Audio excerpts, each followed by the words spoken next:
Hey guys, it's Lee and welcome to Journey to Diagnosis episode 8. Today is the big one. This is what the whole journey has been for.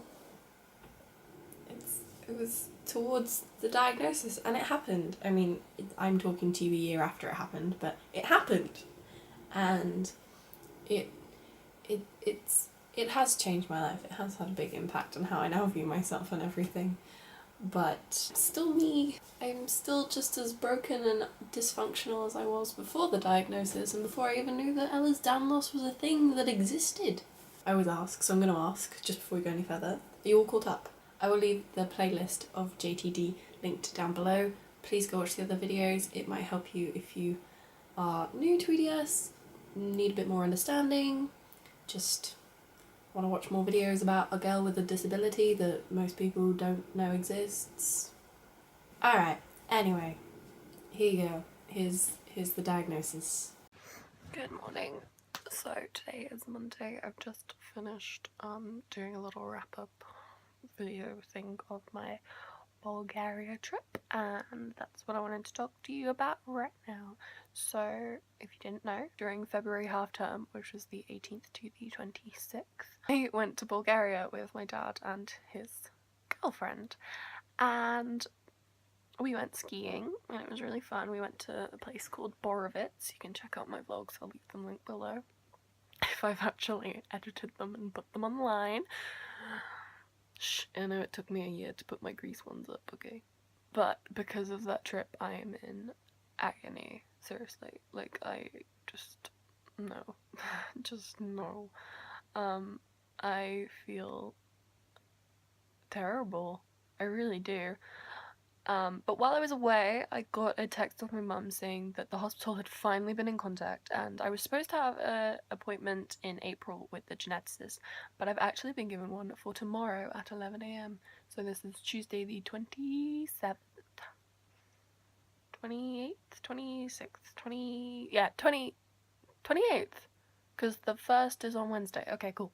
So tomorrow, Tuesday the 28th of February, at 11 AM, I have my appointment with the geneticist. My dad decided he wanted to come because when I had my original appointment, they were like, if it's your dad's genes, and if it's his side of the family, we need him to come in because we might as well diagnose him while you're here. Because they did the same thing with my cousin. And when she went in, they also diagnosed my auntie, but that wasn't, like, intentional. My auntie just took her because her dad couldn't, and, like, she does all the hospital visits. So, like, they just diagnosed her while she was just sat there, and she didn't know that she was going to get diagnosed. Obviously, she knew that there was a chance that she had it because she had all the symptoms, but she didn't realise she was going to get a diagnosis because they were there for my cousin. So they asked my dad to go, so my dad was like, okay, I can get time off work, it's fine. I know it's really close to half term, so my boss may hate me, but I'm gonna get the time off. My mum is coming as well because obviously there are a lot of questions that both my parents have, and because I am primarily in the care of my mother, she knows my day-to-day life and my day-to-day aches and pains a little bit better than my dad does, but because it's my dad's genes and his family history, you know, it just makes sense that he's there, and he needs to get diagnosed too.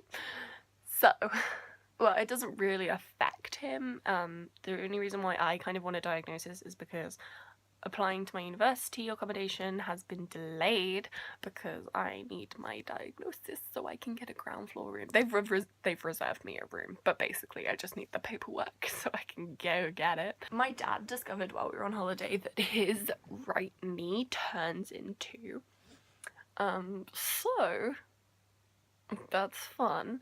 Also, both my legs have actually become more inverted from skiing.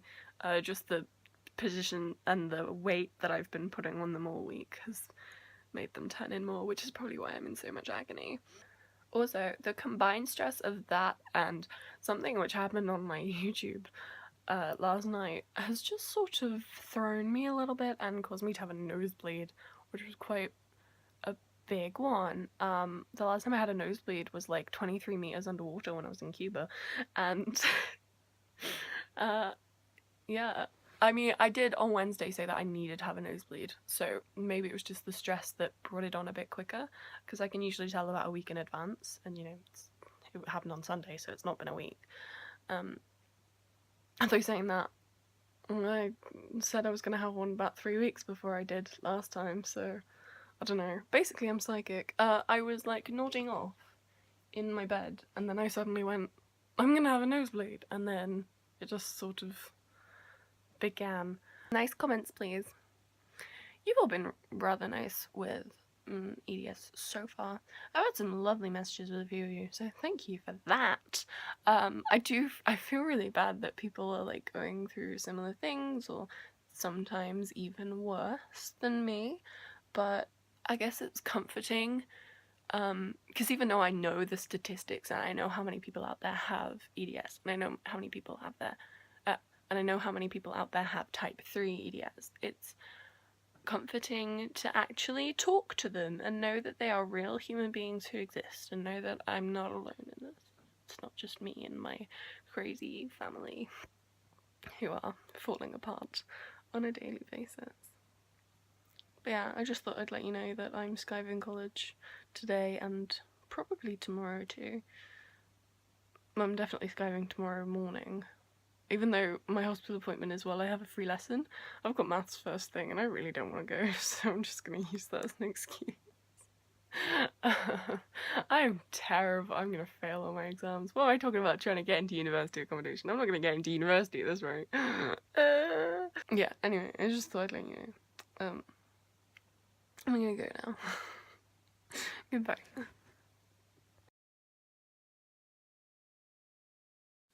Because as of half-time today, I do not function like the average healthy human. Your girl is officially disabled.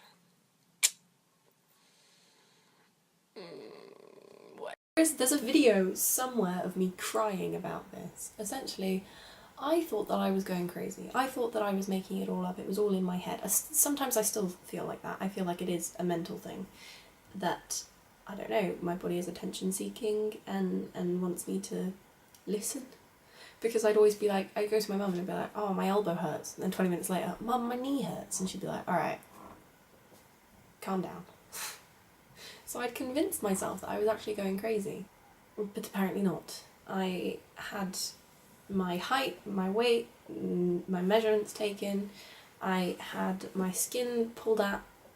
Although I will just point out, the geneticist who diagnosed me doesn't really know what EDS is, and therefore didn't really conduct the tests properly, because my diagnosis letter says I'm an 8 out of 9 on the scale, but it's not that serious. Your dad's got it worse, even though he's only a 6. In fact, you know how you can... I don't want to disgust people, so I'm not going to do it as fully as I can, but she was like, your skin doesn't really pull very much, it's not that stretchy. And I was like, mate, you can actually like... Alright, don't then. And we were going through a list of my party tricks, you know, stuff like this, the weird things, the muscle control, the bendiness, stuff like that, you know, all the standard like tests for it. And then I left there and that was it. I knew that I have Ehlers Danlos syndrome type 3. There are a lot of type 1 symptoms that I have, but they're not present enough or a significant enough factor to diagnosed with type 1. And because I'm primarily a type 3, they went with the type 3 diagnosis. And if I get worse, if I develop new symptoms, then I could get re-diagnosed.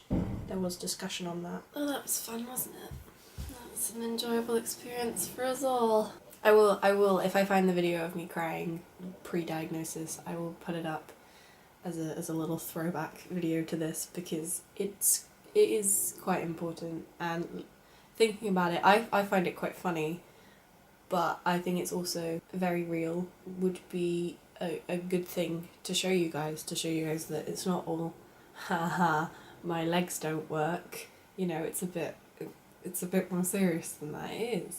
It's quite annoying sometimes, most times, all of the time. But anyway, thank you for watching episode 8 and I'm doing a mass edit right now as we speak of all of these videos, and I'm going to try and finish 2017's Journey to Diagnosis updates, and so that you can be all caught up to where I am right now in January of 2018. Okay, but yes, that is it for this week's video, guys. If you'd like to be sure to give it a thumbs up, as always, down in the description, so make sure you go follow me, subscribe, and I'll see you next time with a brand new video. Ciao!